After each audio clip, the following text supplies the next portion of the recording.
We have been told since the beginning that there is a path, that the self, pure, whole, untouched, lies somewhere ahead of us, hidden behind clouds of ignorance and layers of becoming. And so we walk. We seek teachers, teachings, maps, and methods. We climb conceptual mountains. We meditate, read, reflect, and perform endless inner rituals in the hope that one day, some distant golden day, we will arrive. But what if there was no path? What if the very act of walking away from ourselves in search of ourselves is the illusion? Hsin reminds us, without decoration or apology, there is no path to the self because the self has never been lost. The implications of this are not merely philosophical, they are revolutionary.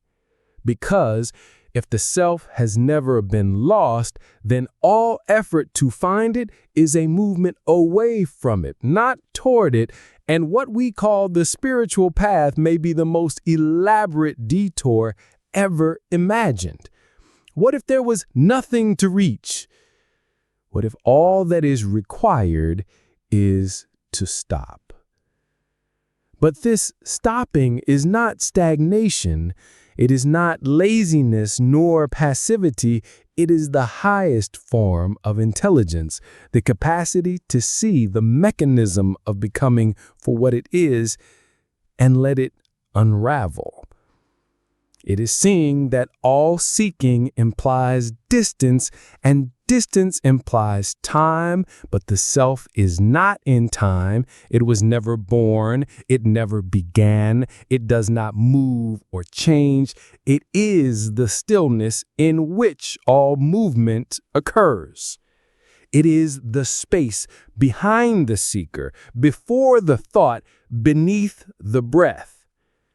So the question is not, how do I find the self? The question is, what is veiling it right now? What belief, what fear, what identity stands between what you are and the recognition of what you are? The answer is always the same: thought. Thought creates time, time creates journey, journey creates seeker, and in this labyrinth of ideas, the obvious truth is missed. There is no journey, only the illusion of one. If you can stop, truly stop, and look not with the mind, but with awareness itself, you may see something quiet, something utterly still that has never moved.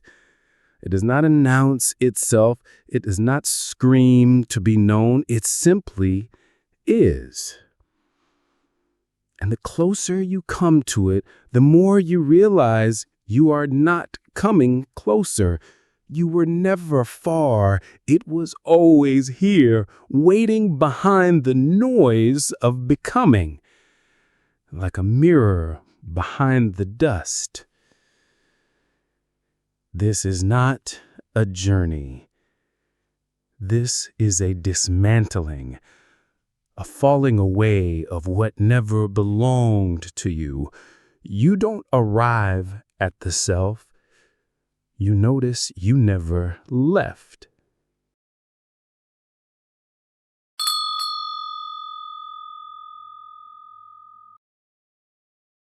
The tragedy of the seeker is not that they are lost, but that they do not know they are already found. They run in circles inside a dream, searching for the key that is already in their hand. And each step forward, taken with the belief in lack, deepens the illusion that something is missing. Hsin points beyond this struggle, not to a future state, but to the stillness that is present even in the struggle itself. He is not interested in building more ladders to the sky.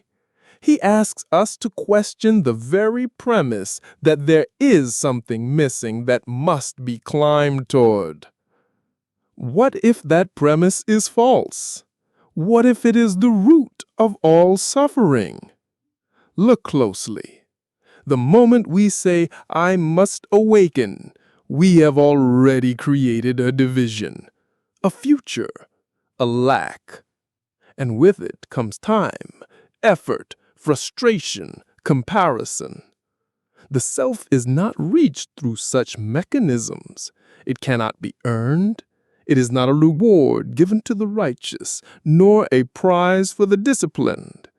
It is the silent background of all experiences, even the most painful ones.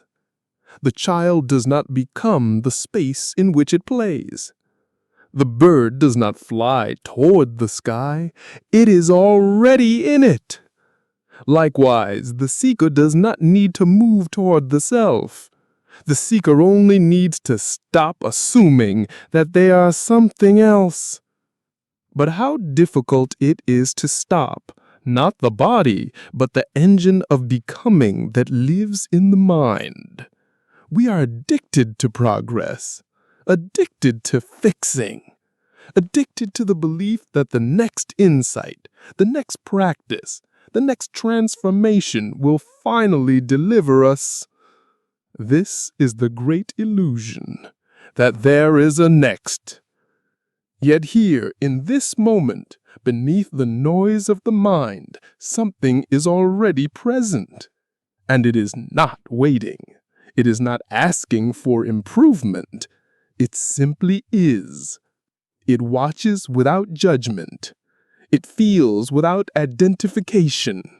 It sees without interpretation. It is aware, but it is not a person.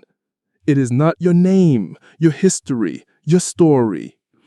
It is what was present before you knew what a self was. And once this is glimpsed, even for a second, the whole structure of seeking begins to tremble, because what you were searching for was never in the distance. It was always in the silence before the search began. This is the sacred joke, the cosmic irony, that the very thing we long for is the longing itself. Not as lack, but as invitation. The call to return was always made by the place you never left. You do not need to become free. You need only see that you are not bound. And when this is seen, not as a belief, but as a direct knowing, then the search dissolves. There is nothing more to find, only what remains when nothing more is sought.